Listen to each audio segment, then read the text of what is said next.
Oi, gente, tudo bom? Bem-vindo ao Tech Club da Martech Co.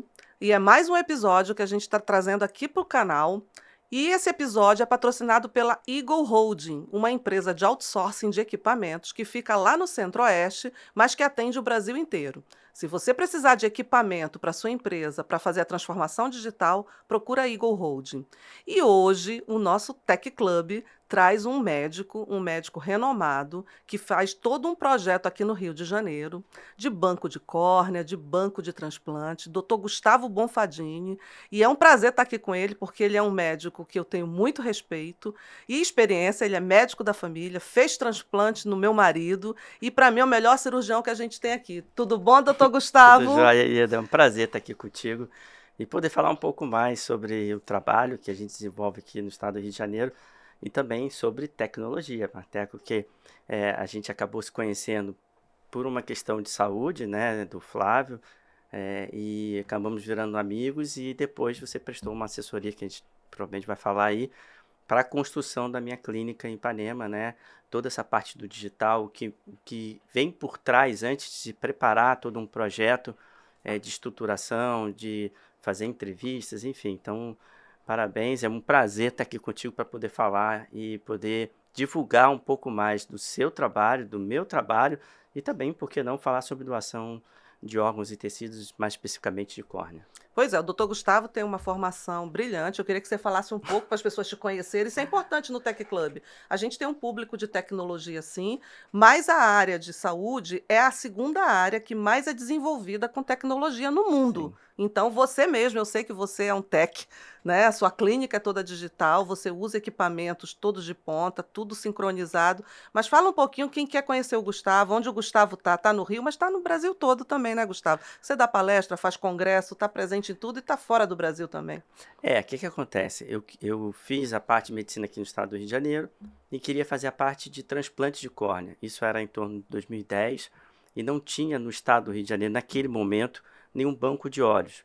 Para quem está nos ouvindo, assim, para a gente poder ter um transplante, não de órgãos, mas de tecidos, pele humana, de osso, de córneas, a gente precisa ter um banco de tecidos no qual ele é notificado no momento do óbito de um ente querido, a família diz sim, vai uma equipe treinada para captar aquele tecido e depois esse tecido é processado, fazem todos os exames sorológicos para poder o paciente que está recebendo esse transplante ter toda a segurança, né, de receber e aí ele vai ser transplantado. Naquele momento não tinha, então eu tive que ir para Curitiba, para a Universidade Federal do Paraná, fiquei um ano lá, depois eu fui para os Estados Unidos, para a Universidade de Johns Hopkins, e aí parte do meu doutorado acabou ficando a tese lá, e enfim, consegui conhecer vários bancos de olhos lá dos Estados Unidos, e depois eu fui chamado para ser o responsável técnico do banco de olhos aqui do estado do Rio de Janeiro, que fica no INTO, Instituto Nacional de Traumatortopedia, onde lá já existia um banco de pele humana, não, de osso, de ligamento, depois pele humana foi criado, e nós criamos o banco de olhos, que é um banco público, enfim. E aí, para quem está nos ouvindo, qual que é a importância disso? Porque imagina, eu na época, eu não aceitava ter que sair, um paciente do estado de Rio de Janeiro, não porque ele gostaria de ser operado por um médico em São Paulo ou em outro estado, mas porque não tinha outra opção a não ser sair do estado para fazer um transplante. Então, hoje a gente tem 2 bancos, mas até acho que por que não ter mais bancos de olhos no estado? Mas tão importante quanto ter essa estrutura que a gente tem hoje, é também falar com a população sobre a importância da doação, porque os dados que saíram agora recentemente, semana passada, da BTO, que é a Associação Brasileira de Transplante de Órgãos, mostra que em 2013, né, em torno de a cada 10 pessoas que são abordadas no momento difícil, né, que é do óbito de um parente, de familiar, ainda 6 dizem não. Então isso é muito, né? Em torno de 50% a 60% dizem Essa, não. falta, então, ainda muito trabalho na sociedade para ser doador de órgão É, e, no geral, até de córnea, né? Porque eu passei um sufoco para exato. conseguir uma córnea, não é simples, né? É um momento bem difícil. E porque assim, a gente tem que entender que no Brasil tem uma legislação que é muito rigorosa a respeito, e para fazer a doação, a família que é responsável por confirmar e autorizar a doação. Eu sou doador, Eu mas sou doadora se eu também. não falo para minha família que eu sou doador, e aí você que está aí, puxa esse assunto em casa, porque é importante discussão, não para no quesito de a gente tentar convencer as pessoas a doarem, mas é importante a questão da gente colocar o tema, não precisa ser um tabu, e por que não, se a pessoa for doadora, porque muitas vezes quando a equipe aborda a família naquele momento tão difícil, a família às vezes fala, a gente não sabe qual era a vontade daquela pessoa, então a gente prefere não doar. Então, conversar sobre o tema e falar sobre o tema é importante. A gente está aqui no podcast sobre tecnologia. Parece que não tem nada a ver falar sobre doação, mas tem tudo sim, a ver, né? porque conecta pessoas e a gente sabe que estatisticamente, a gente está falando aqui, mas tem um monte de gente aqui nesse estudo bem bacana, atrás dos bastidores. Então, assim, qualquer um de nós pode precisar de um transplante um dia, você sabe disso. Mas além disso, a gente pode sempre conhecer alguém que pode precisar de um transplante. Então, não tem como a gente zerar a fila de qualquer estado da federação. No caso de córnea, estou falando que é minha área específica, se a gente não fizer um trabalho de formiguinha mesmo, de conscientizar a população da importância da doação, porque aí sim a gente vai conseguir uma sociedade mais justa e poder oferecer para todos que precisam um transplante quando precisarem. E para chegar no Brasil, né, que o Brasil é gigante, né? Eu mesma, quando eu cheguei no Dr. Gustavo, eu cheguei através de uma médica que indicou a gente para ele, mas também na mídia, porque é muito importante o trabalho da mídia que você faz, porque primeiro você explica quais são os tipos de doença, as pessoas não sabem, a gente não aprende isso na escola, ou é dado para o aluno da primeira infância, da segunda, o que ele tem que ter de cuidados, e você faz um trabalho educativo também nas tuas páginas. E ali eu pesquisei muito, várias doenças, até hoje eu entro em contato com todos, quando você publica alguma coisa eu respondo. Fala um pouco sobre esse posicionamento, eu vejo que os médicos estão cada vez mais nas mídias, mas eles estão educando a população, e você está conseguindo chegar no Brasil todo quando você faz isso, e fora do Brasil também, né? Bem falado ele. Então, assim, eu tenho o meu canal do YouTube, que é Gustavo Bonfadini, isso desde 2011, quando eu estava nos Estados Unidos. Eu já gostava um pouco do tema. O canal estava um pouco parado, obviamente, quando surgiu a pandemia, eu peguei várias entrevistas minhas que não estavam ainda, não tinha subido ainda pro canal. O meu Instagram ainda era um pouco mais pessoal, mas tinha algo do tema. Então eu comecei a entender, depois desse período tão difícil que foi para todo mundo, que a gente precisava conectar com a ponta ali. Então eu sei que muitos pacientes que me abordam no digital, e aí você fala muito sobre isso, sobre o Omnichannel, né? Não só médicos, assim, mas profissionais de saúde que estão nos ouvindo, eu acho que hoje é interessante a gente entender, porque antigamente tinha televisão. Então ele mudava do Globo Rural de manhã cedo, para ele depois um outro canal, outro programa. Hoje não tem isso. Então cada plataforma vai ter uma linguagem diferente. A pessoa, quando me busca no YouTube, ela já sabe que tem uma necessidade de fazer uma cirurgia de catarata, ela quer fazer a cirurgia de grau para tirar os óculos ou uma cirurgia de transplante, ela está mais receptiva a escutar 3 a 11 minutos de um vídeo meu explicando sobre aquele tema. Já uma pessoa que está numa outra plataforma, não sei se a gente pode falar os nomes, mas no Instagram, não tem problema. Ele já não quer, ele quer algo rápido, e o Instagram, eu costumo brincar assim, porque eu já fiz mentoria para outros médicos também, é uma rede social de toque. Na verdade, eu preciso que quem está do outro lado encoste em alguma parte daquela tela, seja para curtir, para encaminhar, para salvar. Já o YouTube não. Então, assim, é importante a gente entender tudo isso. A interação é online, é rápida no Instagram. E eu preciso entender. E é muito bacana ainda, porque assim, paciente, por exemplo, você chegou no consultório, óbvio, com uma ansiedade e tudo mais, mas você já tinha visto vários vídeos meus.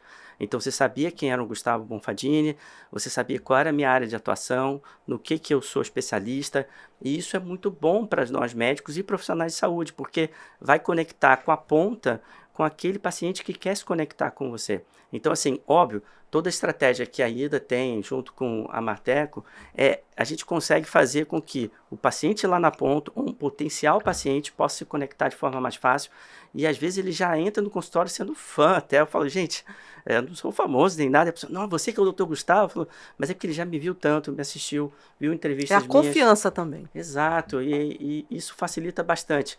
Eu sei que assim, muitas pessoas e profissionais de saúde têm um certo receio, e agora o próprio Conselho Federal de Medicina mudou todos os critérios assim, de divulgação e marketing médico. A gente já pode fazer algumas coisas que antes não poderia, mas mesmo assim a gente tem certas regras. Então, eu vejo ainda um preconceito, principalmente da turma um pouquinho mais velha do que a outra geração, dizendo que, olha, esse negócio de marketing é para quem não tem uma formação boa. Modéstia à parte, eu fiz meu doutorado, meu pós-doutorado, então assim, mas, de novo, o paciente não me procura por conta do meu currículo, óbvio, isso ajuda, mas ele vai me procurar por conta desse primeiro contato com o digital, e depois eu acredito que tem que ter eu até desenvolvi uma metodologia para outros médicos, não sei se eu posso falar, Pode? que basicamente são 4 pilares. Ou seja, o primeiro pilar é a presença digital, que é o que a gente está falando aqui. Uhum. O Nós médico... somos digitais, eu já ia falar. Então, Exatamente. se você não atender de forma Você digital, gosta muito de falar uma frase ali, tem um grupo do WhatsApp que eu participo, né? Que ser digital não é opcional. tem que estar no digital hoje em dia. E aí até a própria inteligência artificial hoje em dia, porque a gente fala assim, gente, eu acho que não tem jeito. A inteligência artificial vai entrar e a gente vai sempre perder do robô em algumas características. Mas se tiver um ser humano e um robô junto, A vai gente sempre vira ganhar do robô. exponencial. Vai ganhar do robô. Isso. Então, assim, em várias áreas da medicina, como dermatologia, radiologia, a inteligência artificial e o algoritmo, ele consegue detectar uma possibilidade de câncer com maior chance de acerto do que o ser humano. Isso já é fato, já. Uhum. Óbvio, né? A oftalmologia ainda não chegou tanto.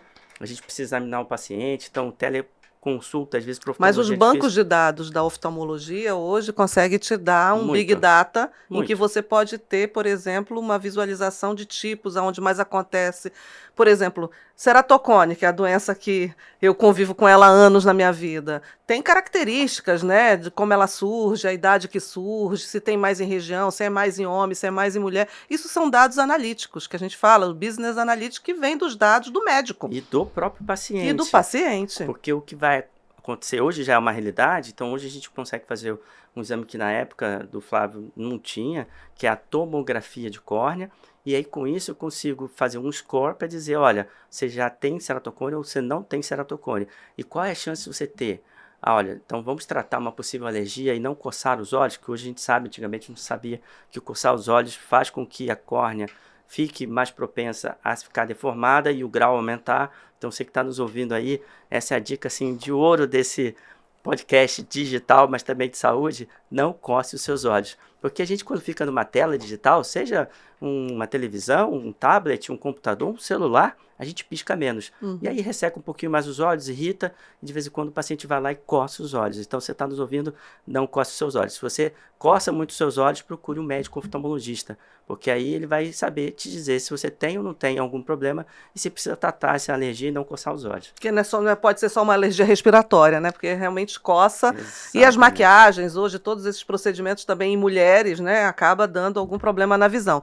Quando você fala isso, você tem uma característica, o doutor Gustavo, gente, ele é um médico disruptivo, né? Desde quando eu conheci, é uma característica dele. Ele trabalha com inovação, ele se preocupa com conteúdo, mas eu falo conteúdo médico também, além da formação dele que ele tem para fazer tudo isso, você capacita novos médicos, você dá aula, né, para novos médicos, você forma novos médicos, mas você também utiliza de tecnologia, né? O doutor Gustavo é muito criterioso nos equipamentos quando ele montou a clínica. A clínica dele é digital aqui no Rio, 100% digital. Eu conheço várias outras clínicas, não tem um terço do que a clínica do Gustavo tem, que é um conjunto de coisas. Ele tem vários devices, vários equipamentos que ele trouxe de fora, que eu tentei colocar tudo em nuvem para ele, né? Para ele ter essa informação, quebramos a cabeça, mas tudo isso é um investimento para que você tenha mais acuracidade, que você consiga dar o bem-estar para o paciente, né? Você trabalha essa experiência do paciente. E você trabalha com a dor, né, Gustavo? Fala um pouco sobre isso. Quem chega com você por um transplante, por exemplo, você dá uma visão. E o órgão da visão, para mim, é o mais importante de tudo. Eu sou suspeito para falar, né? Porque 90% do nosso relacionamento com o meio externo, isso é já bem citado na literatura médica, se dá através da visão. Então, de todos os nossos sentidos, a visão ela é mais importante, mas não porque sou eu, Gustavo, oftalmologista, falando, isso aí está publicado. Então, o que eu quero quando um paciente vá na minha clínica, é mudar a experiência. Hoje está muito na moda falar de experiência, mas é verdade, porque eu sei que esse paciente está me comparando com um restaurante que ele foi ontem ou semana passada. Mas como assim, Gustavo? Você está dizendo que o seu atendimento está sendo comparado com um restaurante? Muitas vezes sim. Eu quero oferecer uma experiência legal. Então, por exemplo, lá na clínica o paciente chega, tem um quadro de um artista aqui do Rio, com uma foto da Praia da Reserva, é bem calmo. A música que está de fundo é só uma música calma, tranquila, um jazz. não tem televisão passando o noticiário, porque Perfeito. geralmente vai passar uma notícia ruim, ele vai começar a ter já aquela cascata de cortisol e ficar estressado.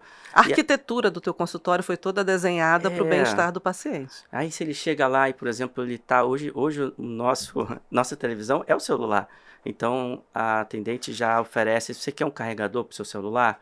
Então são várias questões bem simples às vezes que a gente consegue facilitar a vida desse paciente. E naquele momento tão difícil, às vezes, de receber uma notícia, olha, você vai ter que fazer um transplante. Muitas vezes o paciente não sabe que um transplante de córnea não tem o nível de gravidade que tem um transplante de coração, de fígado, de rim, que ele não vai precisar tomar imunossupressor pro resto da vida, ele vai usar um colírio por alguns meses depois, vai ficar com uma vida praticamente normal. Então a gente precisa que esse momento seja o melhor possível. Essa experiência é importante. E aí eu estava falando até, que você citou, eu sou preceptor de residência médica também, e eu falo para os meus alunos, que são médicos e querem se tornar médicos oftalmologistas, esse tripé, né, que assim, eu estava falando, a presença do digital e o método TER. Esse é um acrônimo que eu ninguém inventa nada, a gente só muda, né, o nome, mas assim, TER seria trazer o paciente do digital para o físico, encantar ele durante a consulta e no todo um trajeto antes da consulta até ele chegar lá e reter ele, ou seja, esse paciente virar um paciente recorrente. Então, é muito importante, eu falo isso muito para os meus alunos, eu falo, olha, existe um estudo, Ieda, que mostra que o médico, todo, assim, em geral, ele interrompe o paciente nos primeiros 30 segundos da consulta médica. Olha que interessante. Então, quer dizer, a gente estuda muito, mas chega na hora de poder escutar o que o paciente quer falar, seja uma queixa que pode ser banal ou não, para o caso dele, a gente médico interrompe o que ele está falando e muitas vezes não deixa o paciente falar. Então, para ter um encantamento, eu falo para meus residentes, você tem que falar 5 vezes o nome do paciente, porque o paciente, a palavra que a gente mais gosta de ouvir é o nosso nome. Então, assim, tem várias técnicas que a gente pode usar numa consulta médica, e aí, levando isso para o digital é importante. Eu falo, olha, coloca no prontuário, a Ieda veio com quem? Veio com o Flávio. Tá, aí da próxima consulta você vai perguntar, mas e o Flávio não veio? Às vezes não vou lembrar, né? Tem que estar tudo lá no teu banquinho de teu CRM, exatamente. Lá, e aí precisa lembrar, e hoje consigo colocar lá na minha clínica em Ipanema, então a minha atendente tem algumas mensagens que ficam ali logo no cadastro do paciente, o paciente estava ansioso na última consulta, foi aniversário, teve uma dificuldade, então ela já consegue abordar e fala, olha, a Ieda está entrando com um amigo dela e ela está preocupada com isso, ela marcou por conta desse diagnóstico, então assim... Já traz o perfil para você. Já traz o perfil, então eu vou ter um outro tipo de empatia. Abordagem. É óbvio, porque assim, hoje o que a gente vê na medicina são vários processos, e óbvio, né, eu tenho uma clínica que ainda, o volume de atendimento nosso é um volume que a gente consegue atender com uma consulta de 1 hora e tudo, só que a grande questão é que dá às vezes para você ampliar e atender mais pacientes, mas não perdendo essa parte que a gente fala tanto de humanização da medicina, mas que a gente sabe que está se perdendo. E com o digital, eu não acho que vai se perder. Não. Eu acho só que a gente vai ter que transformar. Na verdade, a gente vai ter que usar a tecnologia ao nosso favor. Isso aí. Seja o WhatsApp, seja mandando, o paciente adora receber, às vezes, poxa, um pós-consulta, perguntar para ele, olha, você conseguiu fazer o colírio que a gente prescreveu e tinha que manipular? Você conseguiu agendar aquele pré-operatório? Então, assim, esse segmento, recentemente você teve uma experiência também, né, com a sua sogra, de ter um outro profissional de um tema tão sensível, às vezes, né, e poder chegar e falar assim, gente, era um problema de saúde importante, mas a forma como foi abordada, a gente ficou tudo mais tranquilo, a gente ficou seguro daquilo. Então, acho que não só ter um profissional bem treinado, mas existem coisas que não são, que são as famosas, hoje também está na moda, soft skills, né? Não são abordadas na faculdade de medicina. Infelizmente, tudo isso que eu estou abordando aqui, isso não é ensinado, às vezes até é mal falado, porque muitas vezes os professores de faculdade de medicina, eles não tem, às vezes, essa atualização e a gente tem que buscar fora. Tem que então, a gente vai falar sobre faculdade de medicina. Isso que você está falando é Customer Experience, né? A gente implementou até, treinamos a equipe do Gustavo com Customer Experience e a gente tem essa preocupação, principalmente na área de saúde, né? O Customer Experience mais trabalhoso é o da área de saúde, porque você tem que ter a empatia, tem que ter os soft skills hoje, são extremamente importantes. Nós temos um parceiro na Martech, que é a CX Lab University, e neste podcast, o Gustavo, nem combinei com ele, a gente está dando um curso gratuito para quem assistiu o podcast. Quem assistiu o podcast aqui com o Gustavo, é só colocar lá no YouTube que assistiu e que quer participar do curso com a CX Lab University. Eles são especializados com certificação internacional. E você Eu vou querer para as minhas meninas vai querer. também. Não, Ó. mas eu já tinha falado isso para você. Você vai ter para suas meninas, sim, tá? Sim. Pode considerar o curso para Carla e para agora tem a Érica, Karine. E a CX Lab é uma empresa especializada nisso e ela acabou de lançar o novo módulo só para saúde. Lembra que eu falei até com você? Provavelmente deve ser um módulo todo digital, né? Todo online. digital. Então, quer dizer, tem 100% a facilidade digital. de quem está vendo, às vezes, lá no norte, nordeste, no sul, poder adquirir não tem até barreira. Fora do país. Não tem fronteira. O curso. Isso é muito bom. É muito bom. E tem uma certificação fora, porque ela representa um selo, né, de uma escola do Canadá. Então tá tudo incluído. E Eda sabe, né, que minha esposa é de São Paulo. E eu sou carioca, nato, consegui importá-la para cá. Mas ela fica muito brava, às vezes, que a gente sai num restaurante aqui no Rio e não tem uma padronização no atendimento para essa área. Né? Eu gosto muito, porque eu tenho amigos que são donos de restaurante, tudo, e às vezes eu falo, olha, eu entendo a dificuldade, a dor deles de treinar, porque tem uma rotação muito grande, a pessoa entra num... Treinamento não é custo, é investimento. Exato, então assim, tem que ter um treinamento constante, porque não tem jeito. A gente está numa área que hoje, ela tem obviamente, tem muita gente no mercado, mas para se diferenciar não adianta ser só um bom fisioterapeuta, um bom nutricionista, um bom médico. A gente tem que ter pessoas nos cercando. Eu costumo dizer, na minha outra empresa que eu tenho, eu falo, olha, eu tinha uma pessoa da limpeza, a dona Josefa, eu falava, ela é uma das melhores funcionárias da empresa. Ela faz o que ela faz de limpeza tão bom que ela mostra o quão bom ela é. Então, assim, ela não fazia só o trabalho dela. Uhum. Eu costumo brincar que quem só faz o seu trabalho só vai ser pago para aquilo. E quem faz mais do que aquilo, muito provavelmente vai crescer em todas as áreas. Então, está se atualizando é importante. É muito importante. E vamos falar de tecnologia dentro da medicina, né? Primeiro, você já falou aqui que as universidades hoje de medicina, elas entregam um pacote, formam os médicos, mas o quão a faculdade está trazendo essas novas funções para o médico, esses novos perfis, o médico... Antigamente a gente fala, o médico é tão frio, acho que ele estuda para ser assim, para ele não sofrer com a doença, né? Todo mundo fala isso, pô, o médico não sente? Que coração é esse do médico? Porque está todo mundo ali muito nervoso. Mas, ao mesmo tempo, vamos falar do transplante. O transplante, a gente não tem córnea suficiente, vamos pensar assim, para a quantidade de pessoas que necessitam disso. Precisa de doador, isso é um processo, não é um processo simples, né? Tem todo um processo de preparo para você fazer um transplante, não é também tão rápido assim, amanhã eu vou fazer um transplante e vamos lá. Apesar que com você é muito processual a coisa. O Gustavo tem uma característica do antes, do durante e o depois do processo. Eu avaliei muito esse processo como esposa de paciente, né? Mas durante o processo todo, ele explica tudo para quem fica do lado de fora, para quem está dentro, e todo esse atendimento. Então, você faz hoje o Custom Care com alta qualidade, é um padrão seu. Muito bom isso para quem tem o Gustavo como médico. Mas a gente tem córnea, por exemplo, córnea artificial. Israel tem muito estudo. A gente hoje é o segundo maior Brasil em transplantes, né? Sendo o transplante de córnea o segundo maior dentro dos outros transplantes. Qual é o futuro da gente ter órgãos para ser mais rápido esse transplante? Isso funciona? Tá. Isso existe? Eu li algumas coisas sobre. Vamos lá, excelente pergunta. Então, semana passada foi feito o primeiro xenotransplante, né? Um transplante renal de um rim. Foi até um professor brasileiro que está radicado em Nova York, de um porco no ser humano. Mudaram a parte genética para tentar evitar algumas doenças. Eu sou um pouco reticente porque a gente não sabe a longo prazo o problema que isso vai trazer, né?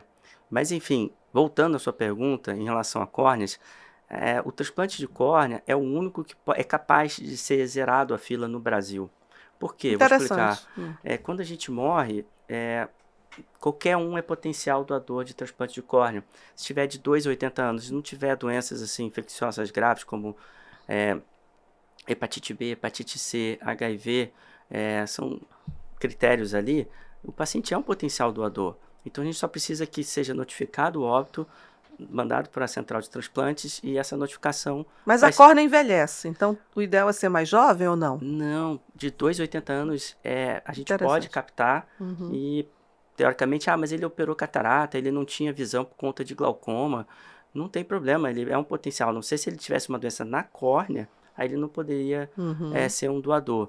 Então, se a gente pensar que todo mundo que morre é um potencial doador, ele é um único dos transplantes de fígado, coração, de rim. A gente não conseguiria zerar isso nem nos Estados Unidos e nem na Espanha, que são os 2 países no mundo que são mais desenvolvidos nessa área de transplante. Então, falta também toda uma concentração aí de captação, de talvez um estímulo público, de governamental, e também, óbvio, como a gente falou, da população entender melhor essa importância. Agora, você voltou a falar, porque todo mundo que morre pode ser um potencial. Por que órgãos não consegue zerar a fila? Porque órgãos você tem que estar em morte encefálica, o coração está batendo e o cérebro está morto. Só 1% de todo mundo que vai falecer nesse critério de morte encefálica. Aí é mais complexo. E dali você tem que filtrar quem pode, quem não pode. Então, por isso que a fila de pulmão, de fígado, de rim, de coração não vai zerar nunca. Mas a de córnea é possível. Então, assim, existe a córnea artificial, é algo que não é recente. A Universidade de Harvard tem uma ceratoprótese, que é uma córnea artificial. Exatamente. Agora está revalidando algumas questões. Achei que era Boston. Mas Boston? Você falou, tá, é Harvard. A Harvard fica lá em Boston. Eu pensei no MIT aqui. E aí, recentemente, Israel, um grupo israelense lançou, e eu achei até estranho, eles lançaram na mídia essa prótese artificial, mas eles não fizeram publicação científica a respeito, mostrando, só fizeram relato de caso. E em medicina não tem jeito, a gente, quem faz uma formação mais acadêmica, a gente precisa ler um trabalho para poder saber quais são os prós, quais são os contras, qual a indicação. Então acaba que eu não sei dizer muito sobre essa prótese israelense. Mas existe sim já a ceratoprótese, porém são casos excepcionais. Geralmente a gente vai para o transplante de córnea. Então fica aqui a dica, conversem com a sua família, porque falar sobre doação aqui, a intenção não é convencer você sobre isso, mas só para você conversar. Se você porventura for um potencial doador, fale para sua família, porque eles, que se um dia acontecer uma tragédia e ninguém está livre, vão dizer sim no momento tão difícil. E a gente, as campanhas de doação, né? Eu sei que você faz muito, eu faço toda vez que o Gustavo coloca uma campanha de doação, acho que todos nós deveríamos fazer. Doe órgãos, doar é vida, doar é amor, né? No Brasil é suficiente, quando a gente consegue chegar no Brasil todo, você consegue, cada estado só consegue captar a córnea no seu estado, ou vocês podem captar e levar a córnea para outro estado? Como é a logística disso, Gustavo? É porque, assim, não adianta também só fazer a campanha se aquele local não tem uma estrutura de captação adequada.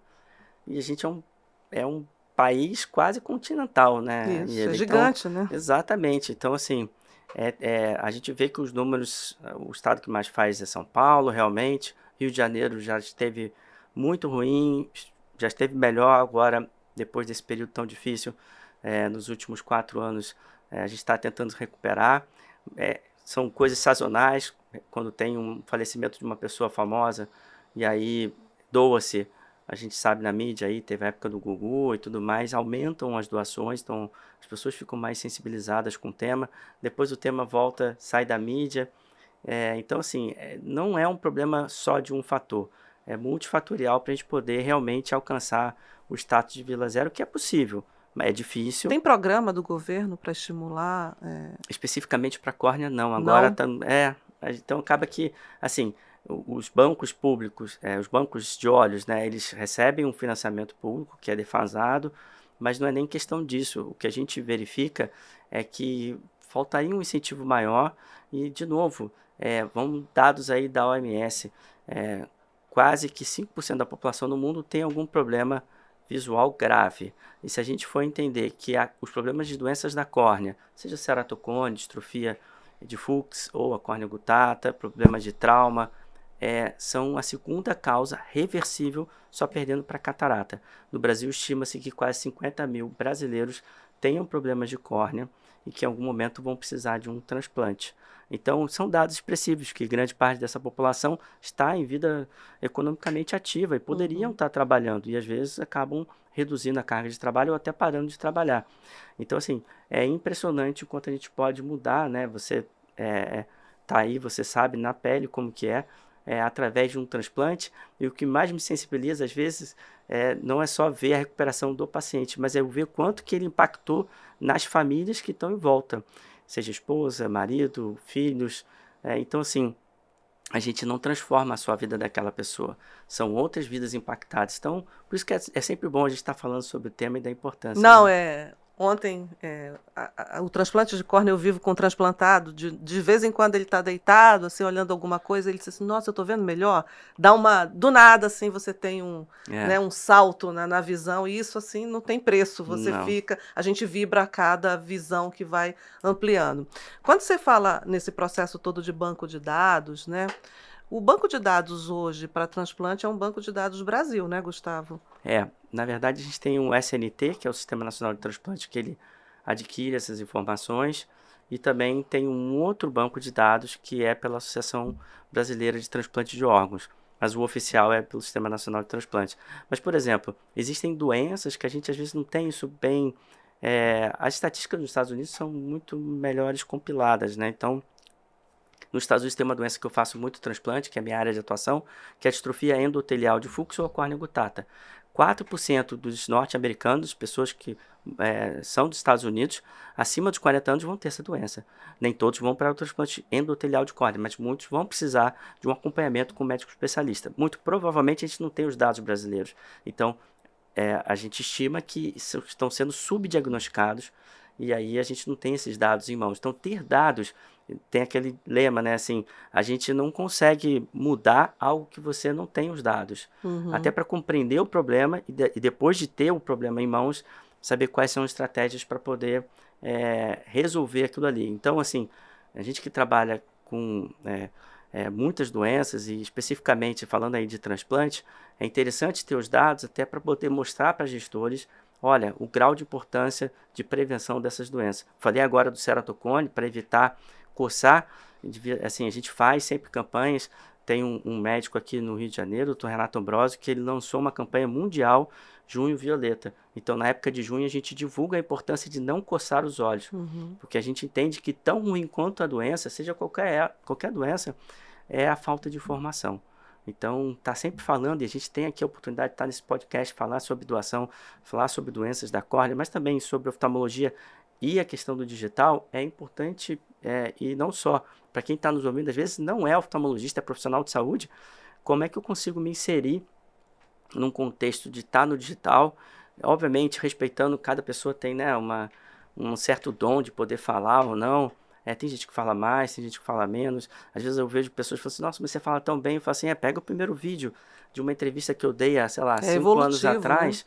Eu não gosto nem de ver, que eu falo, gente, eu estava tão travado e hoje eu consigo ir num podcast, eu consigo, se estiver na Globo News, como já tive, se estiver Uhum. na Band News, eu vou estar lá, vou estar falando, porque ali eu sei que é uma outra pessoa. E falando o que eu sei, então por que não? O que eu falo para quem está nos ouvindo assim, fale, divulgue. Eu passo sempre uma mensagem da doação de córneas e problemas oftalmológicos, mas assim, tem alguém que você pode ajudar, mesmo que essa pessoa não vá ser seu cliente, e que só de ouvir o seu vídeo, é o que eu mais ouço lá no meu canal do YouTube, poxa, Gustavo, que bom, através do seu vídeo eu fui procurar um atendimento e agora eu resolvi esse problema. Caramba, é isso que eu É que quero. você democratiza, quando você faz um vídeo, você democratiza teu conteúdo e todo mundo pode assistir, todo mundo pode entender um pouco e pode tomar os cuidados, os devidos cuidados. Vamos falar de equipamento? Eu sei que quando Então, você estava montando agora, você trouxe uns equipamentos do Japão, né? Você tentou trazer, você me mostrou no teu consultório a última, um equipamento numa maletinha que é, te dá uma acuracidade de exame. Como é que a gente está na indústria, que é um pouco da robótica, trazendo benefícios para o cirurgião? Como é que está isso? você sabe que na oftalmologia é um dos maiores pipelines que tem, só pede para cosmetria.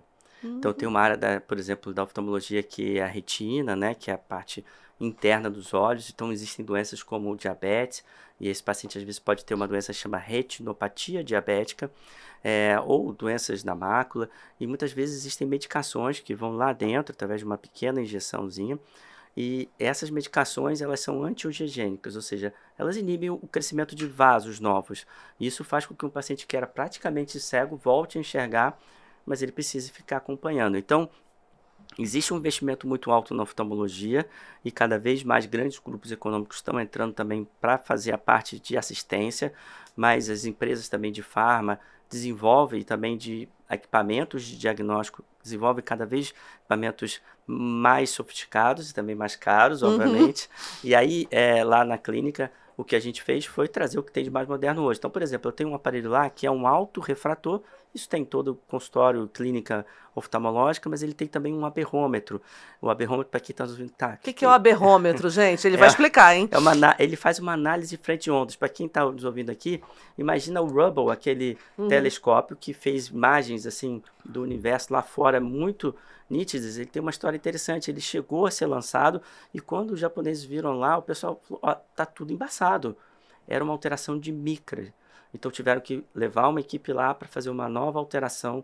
Então ele analisa as frentes de onda do olho do ser humano. Então chegou um paciente e fala assim, Gustavo, quero ver o meu grau. Eu aperto o botãozinho, ele diz quanto é o seu grau no período da noite e no período de dia. Às vezes, pelo tamanho da pupila, há uma variação do seu grau. E aí eu te passo um óculos e você fala, nossa, meu óculos fica muito bom de dia, mas aquele óculos que você me passou, à noite eu não consigo enxergar nada. E eu consigo mostrar isso para o paciente. Muitas vezes essa alteração se dá por conta de uma catarata inicial. A gente chama isso de um cristalino que está com uma alteração, né, de opacidade, e muitas vezes nem tanto de opacidade, mas disfuncional. E aí eu tenho a indicação, às vezes precoce, de uma cirurgia de catarata. Então o que eu falo?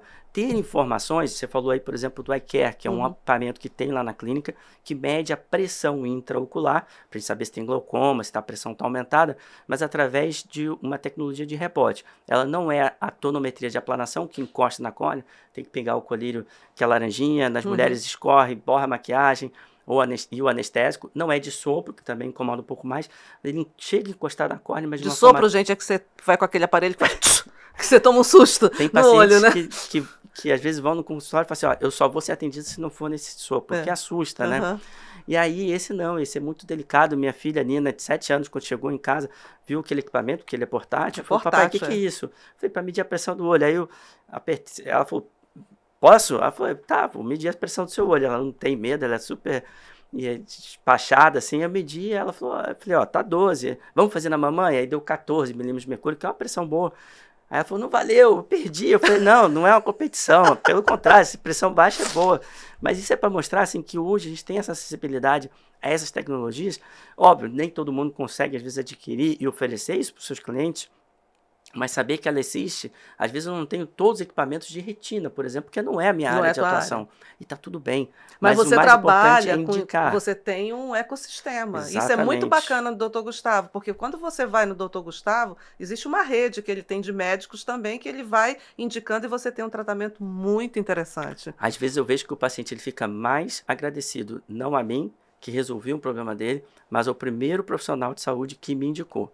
Porque aqui, então eu falo para os meus residentes, falo, olha, você tem que ter uma rede de contatos de pessoas profissionais de várias áreas diferentes, porque depois que esse paciente confia na gente, ele quer saber o seguinte, eu estou com problema aqui no estômago, você não tem um gasto para me indicar? Eu falo, tenho um ótimo, e tem que ser do mesmo perfil, ou seja, na mesma linha de raciocínio que eu tenho, de ser não só os valores, mas também um ótimo profissional, porque senão esse paciente também vai perder a confiança. Aquele profissional que você me indicou tá por fora, não gostei. Então, assim, isso é muito importante, porque não é sobre eu resolver todos os problemas, é saber até onde eu posso ir e depois delegar. E isso é importante ter essa rede, no digital ajuda bastante, porque a gente pode auxiliar o paciente nessa pesquisa aí e nessa jornada dele para poder ter uma boa saúde. Não, é sensacional. Isso que ele colocou, essa rede que ele tem de relacionamento, completa todo um atendimento. Ele continua naquela experiência positiva de que vai ter o mesmo atendimento e confiança, porque quando o Gustavo indica, a pessoa tem que ser bem atendido lá, porque senão você quebra ali aquela relação. Eu vou ficar mal na fita, você vai ficar mal na fita, em outras palavras, né? A gente está quase em 1 hora já, né? A gente falta 4 minutos para 1 hora, para você ver como o papo foi 20 minutos. Começou 12h20. Ah, não, a gente vai ter que cortar aí que ela falou. Não, tudo bem. A gente corta e edita ali. Bem, continuando aqui, um dos pontos que a gente colocou, você colocou de toda essa parte de equipamento, que isso é fundamental, a gente está com a inteligência artificial. A inteligência artificial ainda é generativa, então ela trabalha com esses dados que a gente tem, Mas a gente está entrando com a computação quântica, né? Com 5G entrando, então a gente sai lá do 0 e 1, do on e off, para N possibilidades, para o exponencial. Então a medicina, ela é uma das que mais vai usar. Hoje as cirurgias com robótica são muito precisas, né? Você tem uma... Como é que você enxerga hoje o médico e a capacitação do médico, esses médicos que utilizam essa robótica na hora de uma cirurgia? É muito interessante, porque assim, hoje já tem até alguns trabalhos recentes em oftalmologia, mas isso é algo muito, muito novo ainda. O que já existe, que a gente vê, é a possibilidade de um cirurgião lá em Nova York operar um paciente aqui no Rio de Janeiro, com o equipamento que ele está lá, mesmo aqui, e através da robótica ele poder não estar presencialmente aqui e operando esse paciente. Isso já é possível e vai ser muito em breve. Então a gente vê essa parte de tecnologia entrando e, de novo, aí vai chegar a parte de o quanto que esse médico está apto não só para ser um bom profissional, se conectando com o paciente, que é aquilo que a gente falou, né, da experiência do paciente realmente sair da consulta e falar, cara, quero continuar indo aqui na clínica do Dr. Gustavo, mas o quanto que ele vai se inserir nessas novas tecnologias, porque elas vão chegar. Em certas áreas, como eu falei, dermatologia, radiologia, você vai ter um software que vai dizer o laudo e vai laudar. Isso já tem na USP, isso já está sendo implantado. Então, assim, é para ontem, assim, um médico que não entender... Existe hoje no curso de medicina uma parte só de tecnologia para os médicos? Excelente pergunta que eu não sei te responder e não tenho problema... Não, eu também não. Foi muita curiosidade você falando isso, né? O qual médico está se preparando também com a matéria, a tecnologia ali, o que ele vai usar disso. Se você depois tiver interesse, convidar o Dr. Silvio, que é o CEO da Estácio e da Idomed aqui do Brasil. Convido, tá convidado aqui, hein? Dr. Silvio, depois manda para ele que ele... Enfim, porque a gente tem essas tecnologias todas, mas eu não sei dizer assim, se hoje tem uma cadeira, se é optativa ou não, mas que é importante porque o que acontece? Esses profissionais de saúde, eles vão entrar e assim, é uma geração que é diferente, está tudo certo, tem características boas para um lado, para o outro talvez a gente tenha que otimizar, mas o importante é entender que já está entrando essas tecnologias. E o modo como o paciente... Os alfas que vão entrar agora... Agora são os alfas? São os alfas, né? Que vão estar até 19 anos, é a idade que entra numa universidade. Eles são nativos digitais, então... São, a minha filha não sabe. Sua filha é alfa. Ela não viu outro dia um telefone FIS, aquele antigo, que disca. Papai, o que é isso? Eu falei, não, é que a gente ligava. Ela, mas como é que era? Aí eu mostrei para ela, mas não dá para levar? Eu falei, não, filha, aquilo ficava ali, você tinha que decorar o número. Então, imagina na nossa época se você não decorar. Isso a gente sabe, né? A gente está perdendo a capacidade de decorar dados. Isso. Não que isso seja ruim, mas é que eu vejo que para usar uma inteligência artificial, quem está acostumado aí com... eu uso já, mas eu acho que eu ainda estou engateando no chat GPT e tudo mais. Se você não tiver um background de informação e de cultura, como é que você pede para a inteligência artificial fazer de uma forma diferente? Você tem que saber explicar se é um teto ou uma abóboda.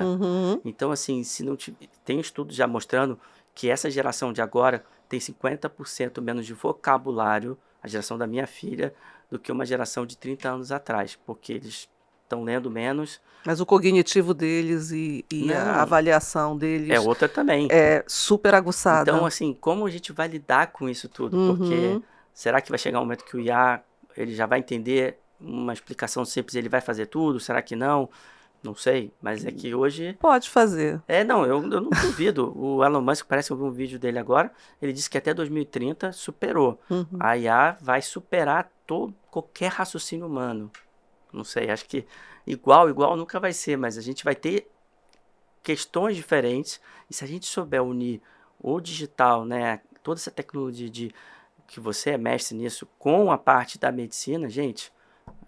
para o paciente é ele que vai Nós somos humanos digitais, né? No momento que a gente aprendeu a andar, a gente já era móvel. Só que a gente só veio ter tecnologia móvel em 99, quando entrou a mobilidade, né? Então que a gente entrou no GSM. Isso aí você entende tudo, né?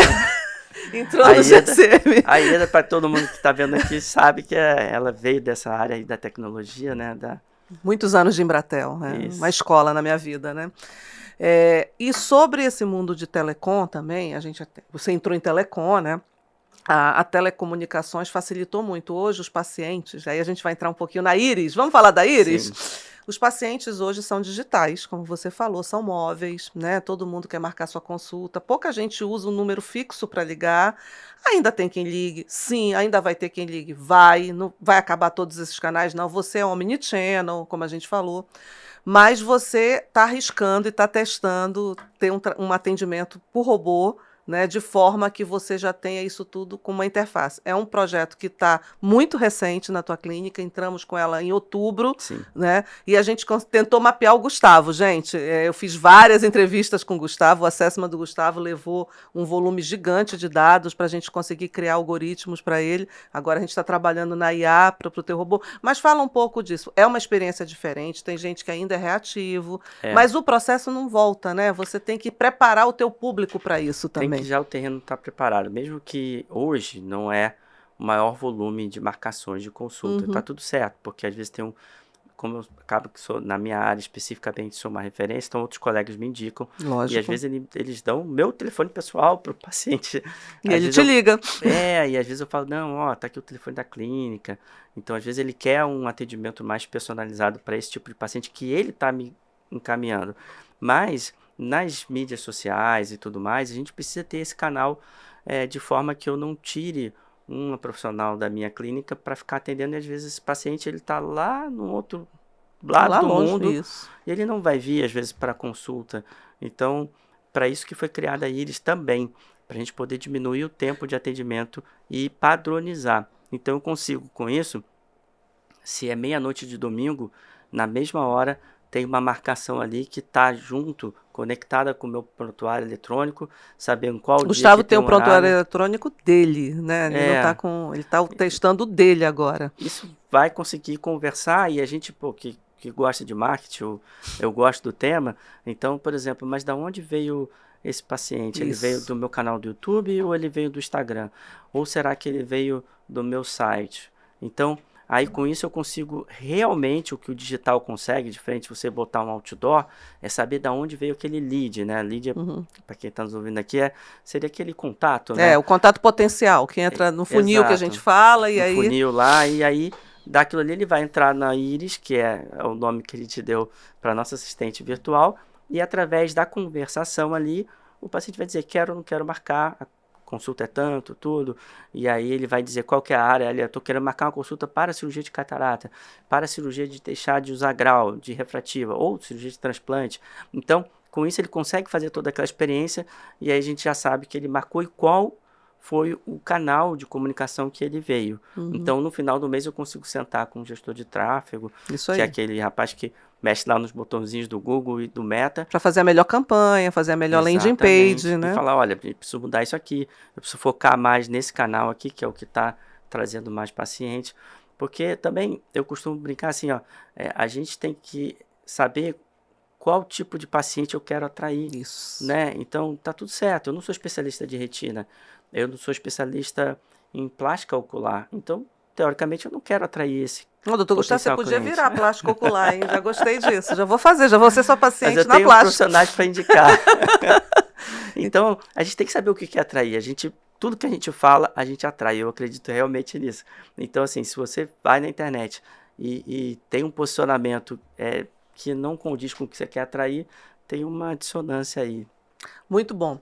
Gente, com o Gustavo, assim, a gente pode fazer podcast de 2 horas, porque ele tem muito conteúdo, né? Você viu que ele deu aulas aqui pra gente. E ele navegou por tudo. Ele navegou na tecnologia, navegou na parte médica, é óbvio que é o core business dele, navegou na tecnologia, terminou falando de marketing, falou de segmentação, falou de público-alvo, falou de lead, falou de perfil, falou de tudo aqui. Então, a gente navegou por todos os tempos, fez praticamente um plano de negócio, montou um pipeline para você conseguir atender seus clientes. Mas eu acho que a preocupação maior é atender e você conseguir suprir com a sua competência e a sua especialização o mais importante. Então, o que eu queria? Que você deixasse, primeiro, só você aqui com o nosso público, que é um público tech, né? A importância da tecnologia, o quanto ajuda, mas deixar o teu recado aqui para o nosso público. E a minha perguntinha, ser digital não é opcional? Não, não é mais, não tem como, então você tem que ser digital hoje em dia. Então, o que eu queria deixar claro aqui é primeiro agradecer o convite, né, para estar aqui num podcast que eu assisto, eu fico vendo que é um tema que eu gosto, assim, Então, eu assisti. Gustavo, se não fosse médico, ele ia ser de telecom, TI, entendeu? Mas eu não sou um cara analítico, mas eu gosto da tecnologia já há muito tempo. E eu acho que isso ajuda muito nós médicos, né? Gostar um pouquinho, eu não sou um cara que fica mexendo, fuçando, mas eu gosto de entender como que isso pode me ajudar na prática. Então, para todo mundo que está nos vendo aqui, seja da área da saúde, por exemplo, segue a IEDA, segue o canal. E também, às vezes a gente vê uma empresa como o Marteco e fala assim, não, eu não vou conseguir fazer um projeto, porque eles fazem projetos grandes em grandes empresas e às vezes não. Então, convidar, porque a gente começou com uma relação médico-paciente, depois foi para uma amizade e depois essa relação mesmo profissional de todo o entorno que você conseguiu fazer do digital. Porque apesar de ter todo esse conhecimento, eu não tinha o conhecimento que você tem e nem tenho, e eu não conseguiria juntar com todo esse network que você tem, a IEDA ligava assim, não, vamos fazer uma cotação para Vivo, para Telecom, eu vou falar com os CEOs aqui, aí ligava para o vice-presidente da Dell para ver um negócio. Então, assim, esses contatos é algo que ajuda muito quem está ali na ponta como consumidor, e estava ali como seu cliente, de poder ter tudo isso facilitado. Isso é muito bom, IEDA, assim, eu não te conhecia antes, mas eu procurava alguém para me ajudar na abertura da minha clínica. E Deus faz as coisas certas, né? Colocou eu no caminho de vocês no meu caminho, e a gente conseguiu fazer esse trabalho bem bacana, bonito. E agradecer também por ter a oportunidade de falar sobre a doação, que é algo que me move diariamente a falar e agir para a gente poder zerar essa fila aí no Brasil todo de transplante de córnea. Gente, tá bom? doe córnea, seja doador, doe órgãos, né? Doe, sem nenhum problema, doe que você está fazendo bem e você gera esperança, gera vida, né? E eu acho que isso acalma, dá uma calma no coração. Bem, esse foi o nosso Tech Club, né? A gente terminou aqui, tá até passando do tempo, porque o Gustavo é muito bom, dá para ficar conversando horas aqui com ele. E eu vou até beber uma água aqui, ó, nossa canequinha, todo mundo pede nossa canequinha, saúde, né? Nosso patrocínio também da NC Canecas. E eu tô até, assim, tão emocionada que tá com o Gustavo no canal. Mas, assim, gente, sigam o canal, né? É importante a gente fazer isso. E, Gustavo, para a gente fazer todo esse trabalho também, a gente também faz muita pesquisa, né? A gente tem muito dado. E esse dado, a gente tem uma empresa no grupo, hoje, que é junto com a Martec, a gente trabalha junto no grupo, que é a Ideal Pesquisa. A gente faz todo tipo de pesquisa qualitativa e quantitativa, inclusive com uma especialização muito em pesquisa médica, que é isso que é bacana, exatamente. Então, tem muita pesquisa médica, mas você pode trabalhar com qualquer nicho de pesquisa. Então, faz parte do grupo da Martec, a gente trabalha junto. Se vocês quiserem pesquisa, procure a Martec, procure a Ideal Pesquisa, que a gente consegue atender Brasil com todo tipo de pesquisa, estatístico, todos os dados. Eu sei, vocês fizeram pra gente. É mais uma parte que a gente tem.